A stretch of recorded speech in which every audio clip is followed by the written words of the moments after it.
नमस्कार. मी अजित कुंभार, जिल्हाधिकारी अकोला. खरीप हंगामाची लवकरच सुरुवात होत असून अकोला जिल्ह्यामध्ये यावेळेला पावसाचा चांगला अंदाज असल्याने लागवडीखालील क्षेत्र देखील वाढण्याची शक्यता आहे.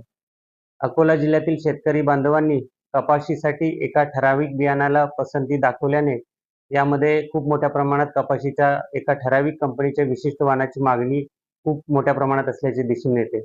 परंतु या कंपनीच्या यावर्षी झालेले उत्पादन हे खूप कमी असल्याने त्यांच्या पुरवठ्यामध्ये आणि मागणीमध्ये खूप मोठा तुटवडा जाणवत आहे. या दृष्टीने जिल्ह्यामध्ये इतर वाणांची देखील खूप मोठ्या प्रमाणात उपलब्धता आहे. या संदर्भात शेतकऱ्यांना मार्गदर्शन करण्यासाठी माझ्यासोबत डॉक्टर पंजाबराव देशमुख कृषी विद्यापीठाचे डॉक्टर कायंदे हे कॉटन रिसर्च सेंटर येथील वरिष्ठ शास्त्रज्ञ आहेत. त्यांचं आपण याविषयीचं मत जाणून घेऊया. डॉक्टर एन बी कायंदे, कापूस पैदासकार, डॉक्टर पंजाबराव देशमुख कृषी विद्यापीठ, अकोला.